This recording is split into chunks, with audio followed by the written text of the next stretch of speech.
Thank you.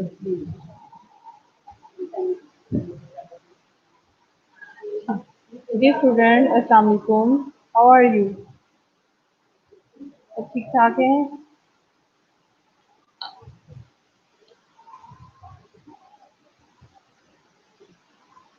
कल का lecture आप लोगों का कैसा रहा? अगर किसी की कोई क्वेरीज है तो साथ साथ पूछ ले, ताकि मैं आप लोगों को जो है ना, जो भी आपके क्वेश्चन है उसके आंसर दे दूँ. ठीक है. चलें जी, नेक्स्ट हम स्टार्ट करते हैं इंट्रोडक्शन टू पैथोफिजियोलॉजी. हमारा सेम लेक्चर कंटिन्यू रहेगा आज भी, लेकिन कल हमने इसका जस्ट फर्स्ट जो ऑब्जेक्टिव है उसको मीट आउट किया था, जिसमें हमने लर्न किया था डिफाइन पैथोलॉजी एंड पैथोफिजियोलॉजी. ठीक है जी.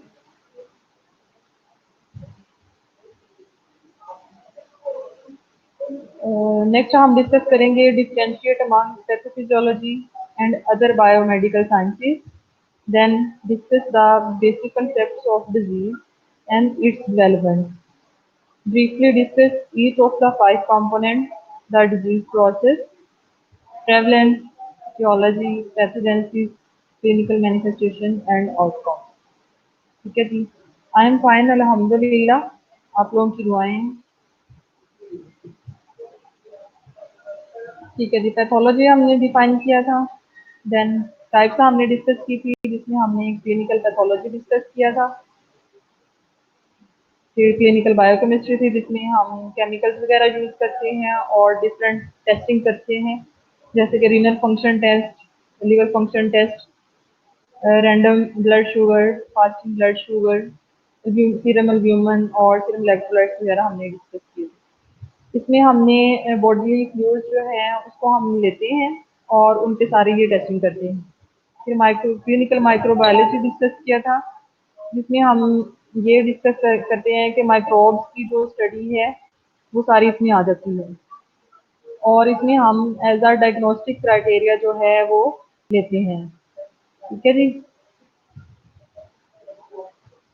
नेक्स्ट हम डिस्कस करेंगे हीमाटोलॉजी, जो हमने ये भी कल किया था. इसमें हमने सारे ब्लड से रिलेटेड टेस्ट डिस्कस किए थे कि कौन कौन से कॉमन ब्लड से रिलेटेड टेस्टिंग होती है और वो डायग्नोसिस में किस तरह हेल्प आउट करती हैं. उसमें हमने ये डिस्कस किया था कि कोल्टर काउंटर एक डिवाइस है, या आप इसको इंस्ट्रूमेंट कह लें, तो वो हम यूज़ करते हैं हीमाटोलॉजिकल टेस्टिंग के लिए. ठीक है जी. इसमें CBC, ESR और ब्लड स्मीयर वगैरह हम करते हैं. देन क्लिनिकल इम्यूनोलॉजी हमने डिस्कस किया था, जो कि हमारे इम्यून सिस्टम से रिलेटेड थी. जैसे ही कोई पर्सन बीमार होता है, उसको कोई इन्फेक्शन जो है वो होता है, अटैक करता है, तो उसके रिस्पॉन्स में हमारा बॉडी किस तरह जो है ना वो रिएक्शन शो करता है, वो सारी क्लिनिकल इम्यूनोलॉजी में है. ठीक है जी. इसमें दो चीज़ें हैं, एक तो अंडर एक्टिविटी होगी और दूसरी है जी ओवर एक्टिविटी. इम्यूनोडेफिशिएंसी है और साथ में ऑटोइम्यून एलर्जी और इस तरह की होती है. देन मॉलिक्यूलर पैथोलॉजी, जिसमें हमने मॉलिक्यूल्स डिस्कस किए थे. इसमें मॉलिक्यूल्स का एग्जामिनेशन करते हैं, जिसमें DNA micro array, polymerase chain reaction, PCR और जीन एनालिसिस टेस्टिंग हम करते हैं. इसमें सब में हम ज़्यादातर जीन जो है उससे स्टडी करते हैं. चलें जी, आज से हम यहाँ से स्टार्ट करते हैं नेक्स्ट लेक्चर पैथोफिजियोलॉजी. पैथोलॉजी हमने देखा था कि वो लेबॉर्ट्री स्टडी थी. ठीक है जी. उसमें हमने जो भी वर्कआउट हमने करना है वो हम लैब्स में करते हैं. लेकिन पैथोफिजियोलॉजी क्या है? Basically pathophysiology is the disordered physiological processes associated with injury or disease the immune system. ठीक है जी. इसमें ये होता है कि जैसे ही कोई इन्फेक्शन या कोई इंजरी होगी बॉडी में, या किसी माइक्रोब्स ने अटैक किया बॉडी को, तो उसके रिस्पॉन्स में क्या होगा, हमारा इम्यून सिस्टम एक्टिवेट हो जाता है. जब इम्यून सिस्टम एक्टिवेट होगा तो वो फिर डिफरेंट किस्म के रिस्पॉन्सेज शो करेगा, यानी कि डिफरेंट किस्म के फंक्शन जो हैं हमारा बॉडी परफॉर्म करेगा. तो इसलिए हमने दे दिया इसको नाम फिजियोलॉजिकल प्रोसेसेस, यानी कि फंक्शनल प्रोसेसेस जो भी होते हैं वो सारे जो हैं इसमें आते हैं, ठीक है जी।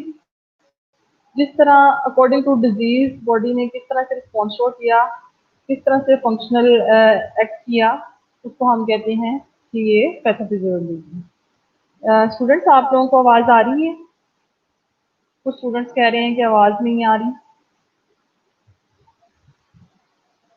This area studies how the body reacts to the injury or flights of disease। ठीक है जी। अब इसमें ये होगा कि हमने इसमें पैथोफिजियोलॉजी में हम स्टडी करते हैं कि जैसे ही इंजरी हुई और कोई इन्फेक्शन हुआ, यानी कि ठीक है, तो उसके रिस्पॉन्स में बॉडी ने किस तरह डिफेंस मैकेनिज्म शो किया। एक्चुअली बॉडी ने डिफेंड करना है ना अपने आप को, तो उसमें फिर यही देखते हैं कि वो किस तरह से रिस्पॉन्स शो कर रहा है। ठीक है जी। या तो रिएक्शन शो करेगा, या फ्लाइट्स ऑफ डिजीज का मतलब है कि डिजीज के अगेंस्ट बॉडी ने अपने आप को किस तरह से डिफेंड करना है। ठीक है। The function changes associated with or resulting from disease or injury। ठीक है जी। For example inflammation in response to an injury. अब यहाँ क्या होता है, आपको कोई कट लग गया, कोई ट्रॉमा हो गया, तो आप देखें कि आप फॉर एग्जांपल फिंगर पे कुछ कट हुआ है, कोई इंजरी हुई है, तो आप देखेंगे कि उसी टाइम पे वहाँ पे थोड़ी सी देर में स्वेलिंग हो जाएगी, पेन होगी, रेडनेस होगी उस एरिया में। ठीक है जी। तो ये वार्म भी होगा, यानी कि आपको टेम्परेचर फील होगा उस एरिया में। तो ये सारे साइंस हैं इन्फ्लेमेशन की। इन्फ्लेमेशन तब शो होती है जैसे ही कोई ट्रॉमा हुआ, कोई इन्फेक्शन आया बॉडी में, तो क्या होता है कि वहाँ वो हमारे बॉडी में कुछ मीडिएटर्स होते हैं, वो मीडिएटर प्रोलिफरेटरी इन्फ्लेमेटरी मीडिएटर्स उनको कहते हैं। ठीक है जी। वो उनका रिलीज ज़्यादा होगा, ज़्यादा प्रोडक्शन होगी, और फिर वहाँ पे वो जो है ना, जो भी इन्फेक्शन होता है और जो भी इंजरी साइट होता है, वहाँ पे फिर वो इन्फ्लेमेशन कराते हैं। क्लियर है सबको?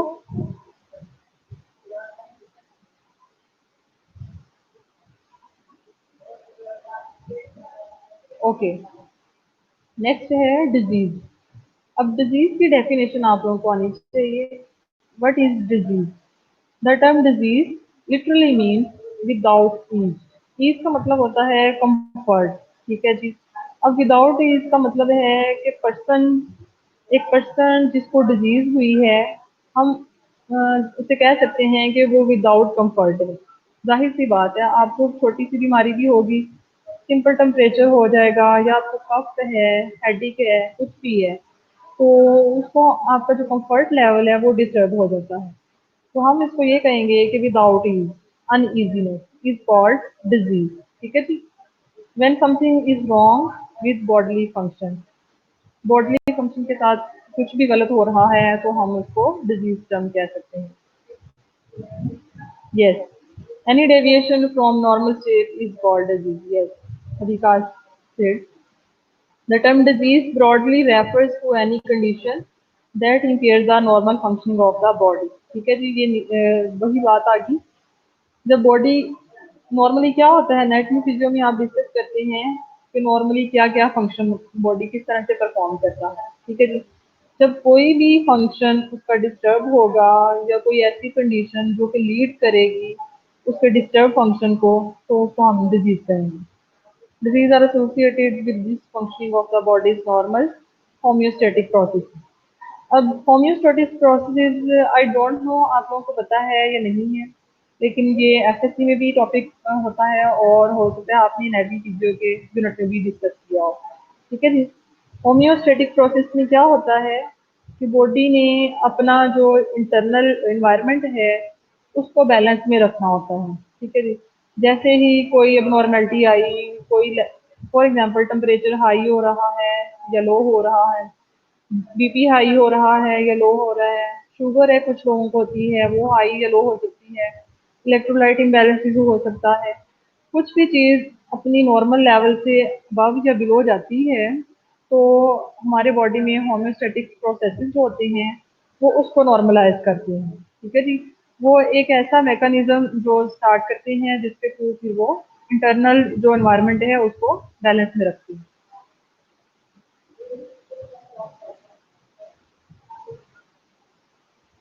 नेक्स्ट है जी pathogenesis. The word pathogenesis comes from the Greek pathos mean disease and genesis mean creation। अब पैथोजेनेसिस आप इसको एक मैकेनिज्म भी कह सकते हैं, ठीक है जी। इसमें क्या होगा कि डिजीज किस तरह से डेवलप होगी, किस तरह से डिजीज जो है वो लीड करेगी, उस सारे प्रोसीजर को आप पैथोजेनेसिस का नाम दे सकते हैं। The pathogenesis of disease is the biological mechanism that leads to the disease state। ठीक है जी। एक another definition, ऐसे मैकेनिज्म जो कि one by one step by step जो है ना चलते जाएंगे, कंटिन्यू रहेंगे और वो लीड करेंगे to the disease state. The term can also describe the origin and development of the disease। अब इसमें हम ये भी आइडेंटिफाई कर सकते हैं कि डिजीज का ओरिजिन क्या है, किस पार्ट से हो रही है, कौन से सेल्स इसमें इन्वॉल्व हैं, कौन से ऑर्गन, कौन से टिश्यूज इन्वॉल्व हैं, और फिर उसकी डेवलपमेंट किस तरह से हो रही है, उसकी सिवियरिटी किस तरह की है, ठीक है जी। And whether it is acute, chronic और रिकरेंट। अक्यूट का मतलब है शॉर्ट टर्म, शॉर्ट टर्म में है ये ठीक है जी। और क्रोनिक का है जी लॉन्ग टर्म, ये 6 मंथ तक चल सकती है। अक्यूट जो है वो लेस देन 2 वीक्स का टाइम हो तो वो उसमें आती है। और रिकरेंट ऐसी डिजीज होती है जो कि बार बार हो सकती है। कुछ इलनेसेस ऐसी होती हैं अगर उनका एक बार ट्रीटमेंट कराया वो दोबारा हो गई, फिर कराते हैं तो फिर हो गई। और कुछ अक्यूट होंगे शॉर्ट टर्म के लिए, जैसे डायरिया है पेशेंट को, कॉन्स्टिपेशन है, फीवर है। क्रोनिक में उसके कैंसर वगैरह आ सकती हैं, ठीक है जी। और हेमाटोलॉजिकल डिसऑर्डर्स आ सकती हैं। इस तरह की जो है ना डिसऑर्डर उसमें आते हैं जो लॉन्ग टर्म के लिए होती हैं।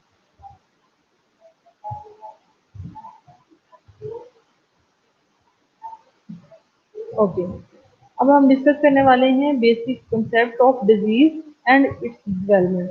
अब डिजीज का कंसेप्ट डिस्कस करेंगे और उसके डेवलपमेंट किस तरह से होते हैं, वो हमने कुछ स्टेप्स हैं वो फॉलो करने हैं जो कि इसमें होते हैं। Infection by pathogen is influenced by several factors. बहुत सारे फैक्टर्स हैं जो कि डिजीज को और उसकी डेवलपमेंट को इफेक्ट कर सकते हैं।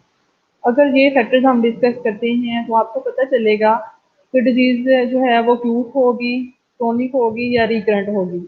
वो उसकी सिवियरिटी किस तरह की होगी और वो उसका ट्रीटमेंट जो है वो उसके ऊपर डिपेंड करता है, ठीक है जी। सबसे पहले है जी मैकेनिज्म ऑफ एक्शन। ओके, सारा more is asking me about recurrent. Recurrent का मतलब होता है बार बार होने वाली, ठीक है जी। कोई ऐसी डिजीज जो कि बार बार हो जाए, ठीक है जी। अब कोई पेशेंट है जो कि इंटेस्टाइनल प्रॉब्लम्स के साथ है, कंजेनिटल उसको प्रॉब्लम है कोई, तो उसमें क्या होगा बेबी को कि बार बार डायरिया हो सकता है या बार बार कॉन्स्टिपेशन भी हो सकती है, तो उसको हम कहते हैं कि ये रिकरेंट है। और कुछ डिसऑर्डर्स ऐसी होती हैं जिसमें टेम्परेचर होता है, सुबह हो गया, शाम को उतर गया, फिर अगले दिन हो गया, फिर अगले दिन हो गया, इस तरह बार बार होने वाली, ठीक है जी। अच्छा जी, मैकेनिज्म ऑफ एक्शन में हम डिस्कस करते हैं pathogen directly damage cells, interfere with cellular metabolism and render the cell dysfunctional, ठीक है जी। मैकेनिज्म ऑफ एक्शन का मतलब ये है कि जो पैथोजेंस हैं बॉडी में जब अटैक करते हैं, एक दफ़ा एंटर हो जाते हैं, तो वो किस तरह फिर अपना एक्शन परफॉर्म करेंगे और वो किस तरीके से बॉडी सेल्स को डैमेज करेंगे, ठीक है जी। तो उसमें या ये है या तो पैथोजेंस डायरेक्टली डैमेज करेंगे सेल्स को, ये टारगेट टिश्यू या टारगेट सेल्स को वो डायरेक्टली अटैक करेंगे और उनको डैमेज करेंगे, या फिर उनकी जो सेलुलर मेटाबॉलिज्म है या जो सेल मेम्ब्रेन है सेल्स की उसके साथ इंटरफेयर कर सकते हैं, उसकी लाइसिस करा सकते हैं।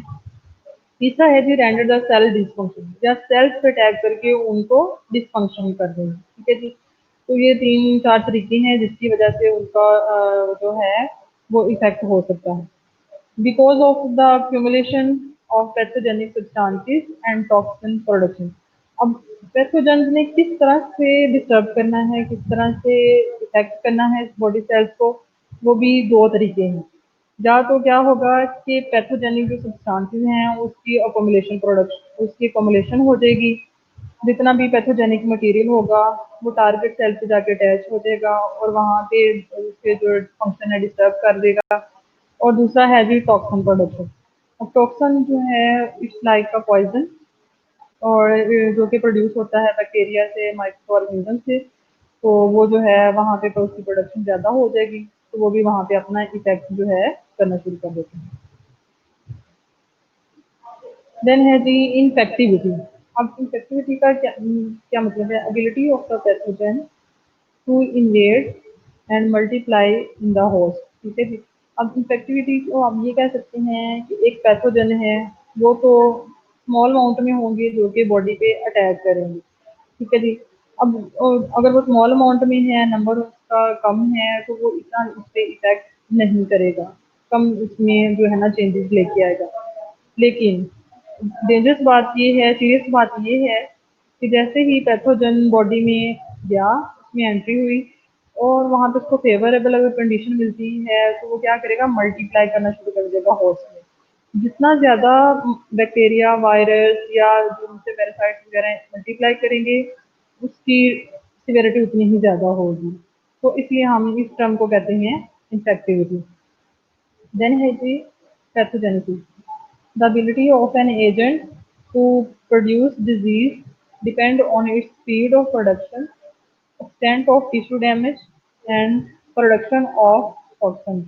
अब इसमें ये है कि आपने ये देखना होता है कि जो एजेंट है जो कि जिसने डिजीज को कॉज करना है, उसकी स्पीड कितनी है, उसकी प्रोडक्शन की स्पीड कितनी है, किस स्पीड के साथ वो प्रोड्यूस हो रहा है। हमने माइक्रोबायोलॉजी पढ़ी है, बढ़ के पढ़ रहे होंगे, तो उसमें ये है होता है कि कुछ बैक्टीरिया के लिए फेवरेबल इन्वायरमेंट क्या है, वायरस के लिए क्या फेवरेबल इन्वायरमेंट है। ठीक है जी। तो अगर उनको फेवरेबल कंडीशन मिलती है ग्रोथ के लिए, तो उनकी ग्रोथ ज़्यादा होगी, उनकी प्रोडक्शन ज़्यादा होगी। और इसी तरह अगर प्रोडक्शन ज़्यादा होगी तो टिश्यू डैमेज की एक्सटेंट भी ज़्यादा होगी और प्रोडक्शन ऑफ टॉक्सिन्स भी ज़्यादा होगी। जब ये 3-4 पैरामीटर जो हैं, अगर इनकी स्पीड ज़्यादा होगी, तो डिजीज़ प्रोड्यूस करने की जो एजेंट की एबिलिटी है, वो भी ज़्यादा होगी। उसको हम कहते हैं पैथोजेनिसिटी। वायरलेंस, द severity और हार्मफुलनेस ऑफ अ डिजीज और टॉक्सिन इज कॉल्ड वायरलेंस। ठीक है जी।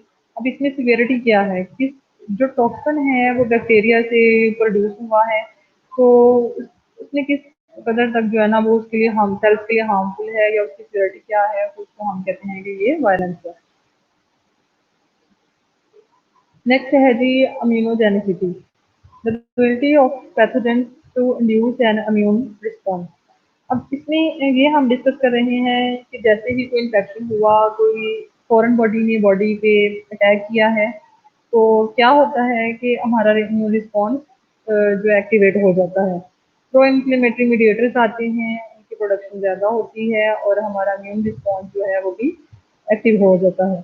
तो जब इसमें हम ये डिस्कस करेंगे कि जो पैथोजन जिस माइक्रो ऑर्गेनिज्म ने या फॉरेन बॉडी ने बॉडी पे अटैक किया है, उसकी एबिलिटी हम असेस करते हैं कि उसके रिस्पॉन्स में कितना हमारा जो सिस्टम है वो एक्टिवेट होगा। उसको हम इम्यूनोजेनिसिटी कहेंगे। ठीक है, क्लियर है सबको? If you have any query then you can ask. Then है जी टॉक्सिजेनिसिटी, a factor important in determining a pathogen's virulence। ठीक है जी। ये मोस्ट इम्पोर्टेंट फैक्टर है जो कि पैथोजेंस की वायरलेंस को, यानी कि उसने जो टॉक्सिन प्रोड्यूस किया है वो उसकी सिवियरिटी असेस करने के लिए हम यूज करते हैं। वो कितना हार्मफुल है और कितना सीवियर है, उसमें सारी चीज़ें हम टॉक्सिजेनिसिटी में डिस्कस करते हैं। जैसे कि अब कुछ टॉक्सिन हैं, जैसे कि हिमोलाइसिन है, ल्यूकोसिडन है और अदर एक्सोटॉक्सिन और एंडोटॉक्सिन है। अब अगर हम इसमें देखें हिमोलाइसिन क्या है, तो हिमोलाइसिन डिस्ट्रॉय करेगा एरिथ्रोसाइट्स को। ठीक है जी। ल्यूकोसिडन जो है वो ल्यूकोसाइट्स को डिस्ट्रॉय करेगा, और दोनों जो है ना स्ट्रेप्टोकोकाई और स्टेफिलोकोकाई जो बैक्टीरिया हैं वहाँ उससे बनते हैं। अब अगर हम एक्सोटॉक्सिन और एंडोटॉक्सिन की बात करें, तो एक्सोटॉक्सिन जो है वो ग्राम पॉजिटिव बैक्टीरिया से होते हैं और हीट लायबल होते हैं, यानी कि हीट से डिस्ट्रॉयबल होते हैं।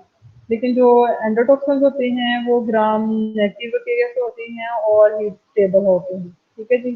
तो ये डिफरेंट टॉक्सिन्स हैं जो कि डिफरेंट बैक्टीरिया प्रोड्यूस करते हैं और फिर बाद में हम उनको फिर आइडेंटिफाई कर लेते हैं कि उनकी टॉक्सिजेनिसिटी किस तरह की है और उसको एनवायरनमेंट किस तरह का दिया गया है। देन है जी पोर्टल ऑफ एंट्री। अब पोर्टल ऑफ एंट्री का मतलब है कि बॉडी में पैथोजेनिक जो ऑर्गेनिज्म है उसमें किस तरह से एंटर होना है, वो किस रूट के थ्रू जो है वो बॉडी में एंटर हुआ है। तो जिसके थ्रू जो है ना वो डिपेंड करेगा कि वो किस तरह से इन्फेक्शन कॉज करता है। The route by which a pathogenic organism infect the host, ठीक है जी, ये इसकी डेफिनेशन है।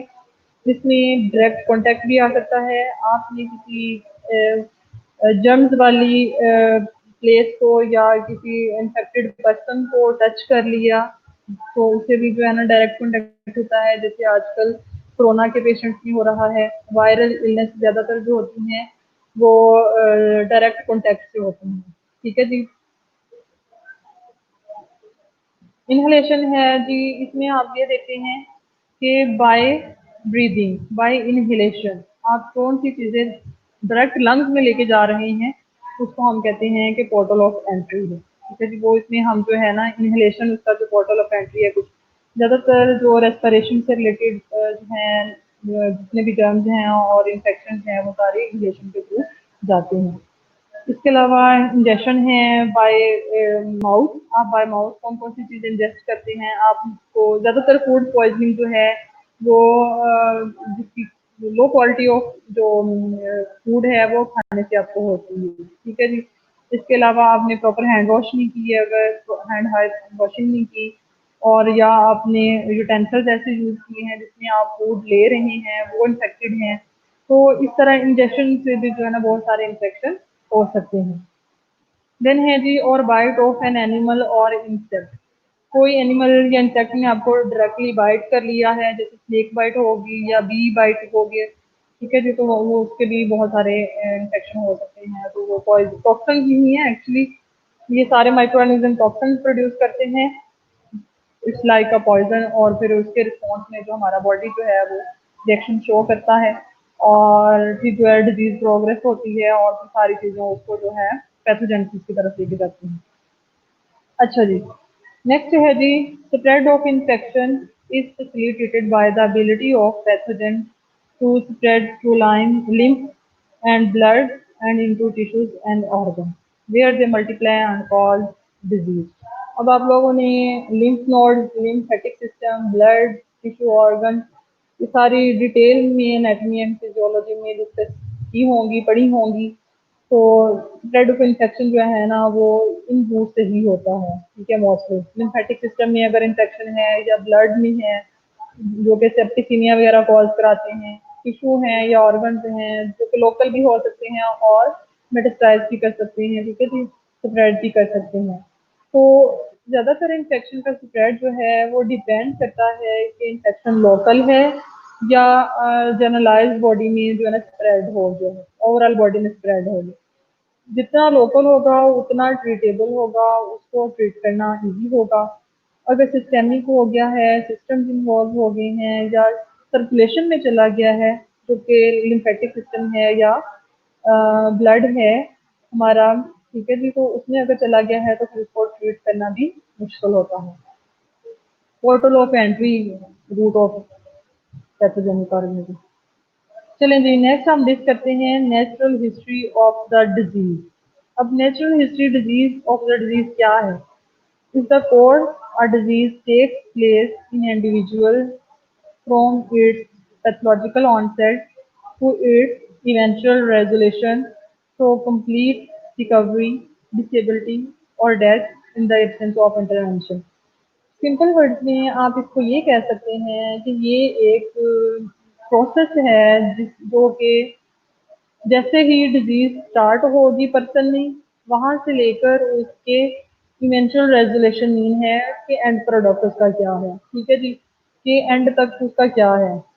डिजीज स्टार्ट हुई, पैथोलॉजिकल ऑनसेट हुआ, पर्सन डिजीज हो गया, उसने स्टेप बाय स्टेप बहुत सारे प्रोसेसेस इन्वॉल्व होंगे, फिर एंड प्रोडक्ट उसका इवेंचुअल रेजोल्यूशन क्या होगा। तो ये सारा जो प्रोसेस है इसको हम कहते हैं natural history of the disease. अब एंड प्रोसेस जो है उसमें कंप्लीट रिकवरी भी हो सकती है, या फिर पर्सन में डिसेबिलिटी हो सकती है, या फिर डेथ भी हो सकती है। तीन चीजें पॉसिबल हैं, कोई भी डिजीज होती है अगर पर्सन में, तो तीन चीजें पॉसिबल हैं। फॉर एग्जाम्पल, अगर किसी पेशेंट को बुखार हुआ है, फीवर हुआ था, तो उसका फीवर जो है वो ठीक हो गया और पेशेंट जो है बिल्कुल नॉर्मल हो गया। लेकिन अगर आप देखें कोई पेशेंट, किसी को इंजरी हो गई है, ब्लड लॉस हुआ, पेशेंट शॉक में गया, तो क्या होगा, उसकी ऑन द स्पॉट डेथ हो सकती है। तीसरी बात, अगर पेशेंट जो है ब्रेन जो है उसमें ब्रेन पेशेंट का ब्रेन इन्वॉल्व है, उसमें इस्कीमिया हो गया है, ठीक है जी, प्रॉपर सर्कुलेशन नहीं गई या प्रॉपर ऑक्सीजन नहीं मिली ब्रेन को, तो क्या होगा, कुछ अरसे के बाद पेशेंट ठीक तो हो जाएगा, वो कॉन्शियस भी होगा, लेकिन उसमें कोई ना कोई डिसेबिलिटी आ जाएगी। लाइक उसमें उसको या तो स्पीच प्रॉब्लम हो सकती है, या उसकी कोई ना कोई पार्ट जो है लेफ्ट साइड या राइट साइड जो है अफेक्टेड हो सकता है और उसको उसका पैरालिसिस हो सकता है। इसको हम कहते हैं डिसेबिलिटी, ठीक है जी। अब तीन हैंड चीजें हैं, कंप्लीट रिकवरी, डिसेबिलिटी और डेथ। स्टार्ट से लेकर एंड तक जो एक प्रोसेस होगा उसको हम कहते हैं natural history of the disease. अब इसकी 4 स्टेजेस हैं। फर्स्ट वन है the stage of susceptibility, then है stage of subclinical disease, then है stage of clinical disease and last one is stage of recovery, disability और डेथ। क्लियर है सबको यहाँ तक?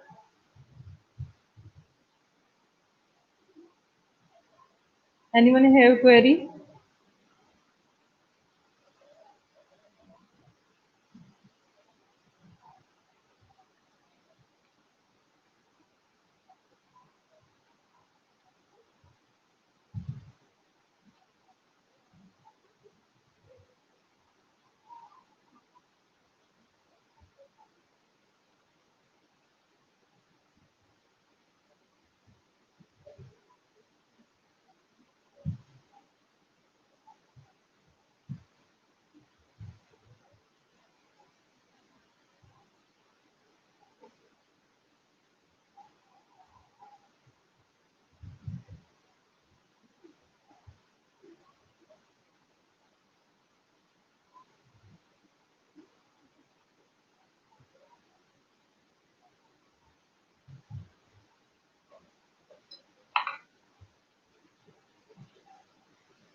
ओके,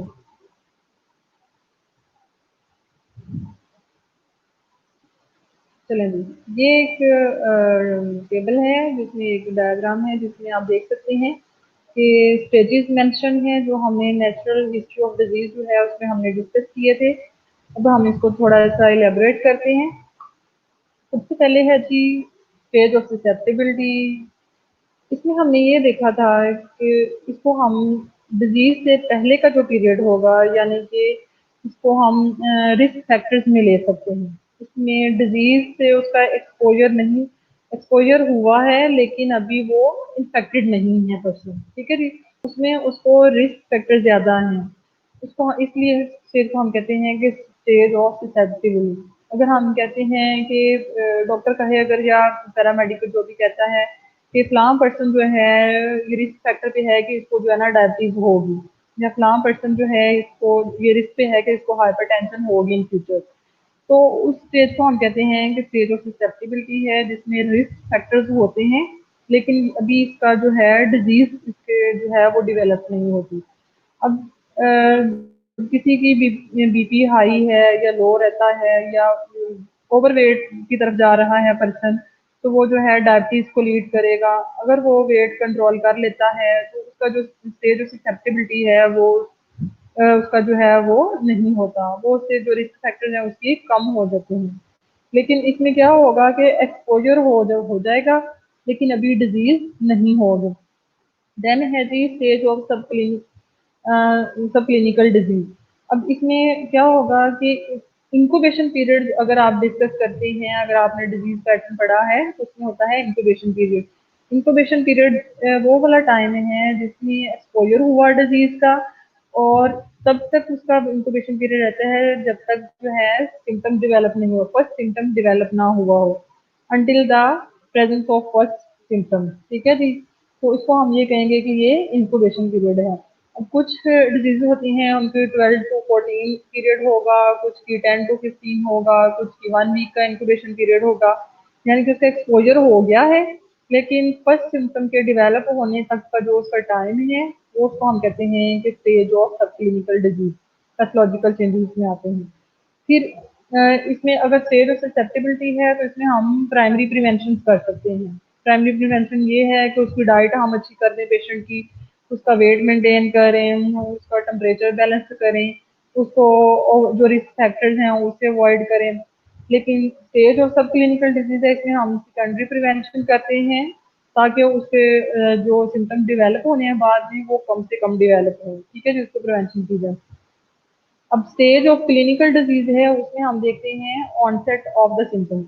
यहाँ पे डिजीज प्रॉपरली जो है ना सामने आ जाती है, शो हो जाती है, हम डायग्नोज कर लेते हैं इस टाइम पे कि पेशेंट को एक्चुअली क्या है। ठीक है जी, जो फर्स्ट टू स्टेजेस हैं उसमें कोई डायग्नोसिस नहीं होती, लेकिन उसको हम जो है एज अ प्रिवेंशन जो है ना हम उसमें ट्रीटमेंट वगैरह दे सकते हैं, या हम वेट कर सकते हैं कि इंक्यूबेशन पीरियड खत्म हो और तब उसके बाद किस तरह के सिम्टम आते हैं तो फिर हम उसको ट्रीट करें। ठीक है जी।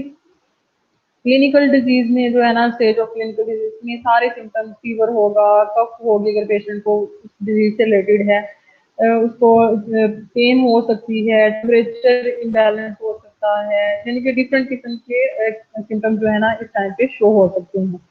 अब स्टेज ऑफ रिकवरी डिसेबिलिटी और डेथ जब डायग्नोज होगी तो फिर उसी की बेस पे ट्रीटमेंट दिया जाता है, और जब उसी टाइम पे जो है ना वो प्रॉपर फिर उसकी प्रिवेंशन वगैरह की जरिए ट्रीटमेंट करते हैं, और फिर उसके बाद में एंड प्रोडक्ट हमारे पास आता है जिसमें या तो पेशेंट फुली रिकवर हो जाएगा या डिसेबिलिटी को लीड करेगा या फिर जो है वो उसकी डेथ हो सकती है। ठीक है जी, ये तीन चीजें हैं जो कि किसी भी डिजीज के रिस्पॉन्स में पेशेंट जो है ना फेस कर सकता है। क्लियर है नेचुरल हिस्ट्री ऑफ डिजीज? किसी को कुछ पूछना है इसमें से?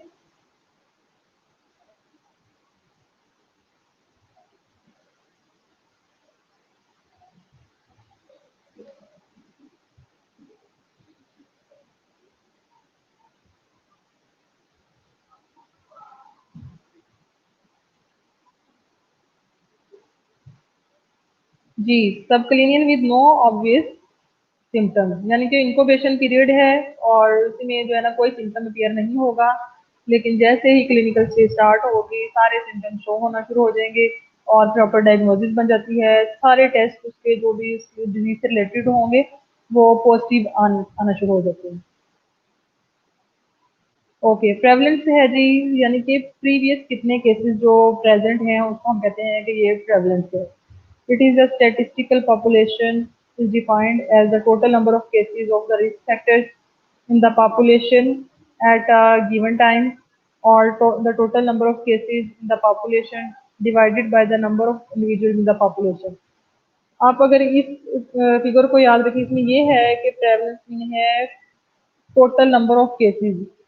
एक पॉपुलेशन है उसमें एट अ टाइम किसी भी डिजीज से इन्फेक्टेड पर्सन कितने हैं, ठीक है जी, टोटल नंबर ऑफ केसेस कितने हैं। जैसे कि अगर आजकल हम कोरोना पे डिस्कस कर रहे हैं तो हम ये देख लेंगे कि टोटल नंबर ऑफ कोरोना के कितने हैं, ठीक है जी, एट प्रेजेंट टाइम पे, और डिवाइड करेंगे उसको टोटल नंबर ऑफ पॉपुलेशन हमारी पाकिस्तान की कितनी पॉपुलेशन है, हम उसको डिवाइड करेंगे तो हमारे पास उसका प्रेवलेंस रेट आ जाएगा।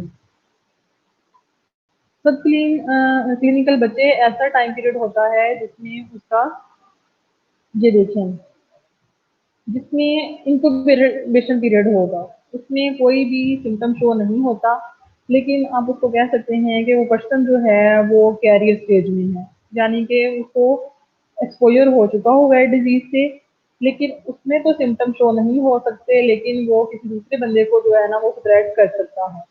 ये कोरोना की अगर आप एग्जांपल लें या किसी भी वायरस इलनेस की एग्जांपल लेते हैं तो उसमें यही होता है, कोई भी वायरल जो है वायरस जो है वो अफेक्ट करता है किसी पर्सन को। फ्लू है, इन्फ्लुएंजा वायरस था, ठीक है जी, हीमोफीलिया इन्फ्लुएंजा वायरस था, तो उसमें जो है वो सारी चीजें यही थी कि वो कैरियर स्टेज में आ जाती हैं। सब क्लिनिकल में उस पर्सन में कोई भी सिम्टम जो है वो शो नहीं होगा, लेकिन बाद में जो है वो क्लिनिकल स्टेज में जाके शो हो सकता है। ठीक है जी। नेक्स्ट है जी etiology.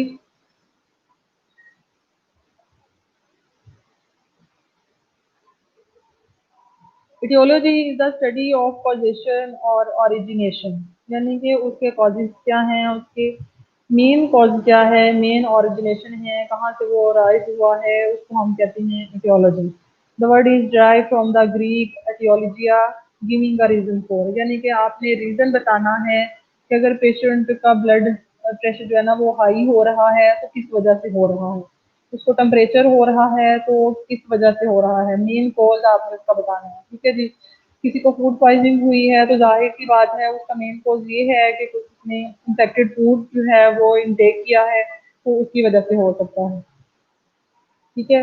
Use in medical and philosophical theories where it is use to refer to the study of why things occur, ये चीजें क्यों हो रही हैं, किससे हो रही हैं, और even the reason behind the way that things are, कि उसके पीछे क्या रीजन है। ठीक है जी। में आपने इसमें ये बताना होता है कि रीजन क्या है। पेन हो रही है तो पेन का क्या रीजन है, और टेम्परेचर है, शॉर्टनेस ऑफ ब्रेथ है पेशेंट को, तो उसके क्या रीजन है मेन। ठीक है जी। प्रेवलेंस का मतलब ये है कि जो मेडिकल उसके जो केसेस हैं किसी भी डिजीज से रिलेटेड, वो कितने हैं, उसका टोटल नंबर आ जाएगा, और उस जो एरिया की या उस सिटी की जो टोटल पॉपुलेशन है फिर हम उससे उसको डिवाइड कर देंगे, तो उसके उससे हमारे पास एक इंडेक्स फिगर आ जाएगा, उसको हम कहते हैं कि ये प्रेवलेंस है, यानी कि उसके कितने केसेस जो हैं, प्रीवियस कितने केसेस प्रेजेंट हैं, उसको हम कहेंगे ये प्रेवलेंस है। ठीक है जी। Then has the clinical manifestations. Clinical manifestation are the observable symptoms by which a disease may be diagnosed. It is how a disorder manifests itself to an observer. अब clinical manifestation जो है ना वो आप sign and symptoms इसमें कह सकते हैं। ठीक है जी। ऑब्जर्वेबल सिम्टम्स होते हैं, साइन एंड सिम्टम हो सकते हैं जो कि at the time of diagnosis जो है वो डायग्नोज होते हैं और ऑब्जर्वेबल होते हैं। ठीक है जी। नज़र आ रहे होते हैं कि जब हम पेशेंट को एग्जामिन करते हैं तो हमें पता चल जाता है कि अच्छा इसको वाइटल साइन चेक करेंगे तो उससे हमें बेसिक जो डाटा है वही मिल जाता है। टेम्परेचर हाई हुआ होगा या कम होगा, शॉर्टनेस ऑफ ब्रेथ है तो उसका वो पेशेंट जो है ब्रेडिकार्डिया में जाएगा, अगर फास्ट ब्रीथिंग है तो टेकिकार्डिया में जाएगा। इस तरह बीपी हाई भी हो सकता है, लो हो सकता है, पेन हो सकती है पेशेंट को, जितने भी ऑब्जर्वेबल साइन है वो सारे इसमें आते हैं। अब उसमें है जी जॉन्डिस फॉर एग्जांपल, जो कि लीवर डिसऑर्डर्स वगैरह में ज़्यादा होती है। अगर बच्चों में लें तो उनमें पैथोलॉजिकल और फिजियोलॉजिकल जॉन्डिस होती है, जो कि एट बर्थ भी हो सकती है, और अगर कोई डिजीज़ है तो उससे होगी तो वो पैथोलॉजिकल होती है। इसी तरह अडल्ट में लिवर सिरोसिस है, लिवर कार्सिनोमा है, ठीक है जी, लिवर फेलियर है, तो ये सारी चीज़ें जो हैं वो लीड करती हैं जॉन्डिस को। इसके अलावा गॉल ब्लैडर जो है वो इसमें इन्वॉल्व हो सकता है, तो उसकी भी डिजीज कर सकते हैं। इसके अलावा साइनसिस है, इसमें इसको हम कहते हैं bluish discoloration of the skin, तो वो लीड करेगी साइनसिस को। और इसमें जो ज़्यादातर है हार्ट और लंग्स जो है वो इन्वॉल्व होते हैं।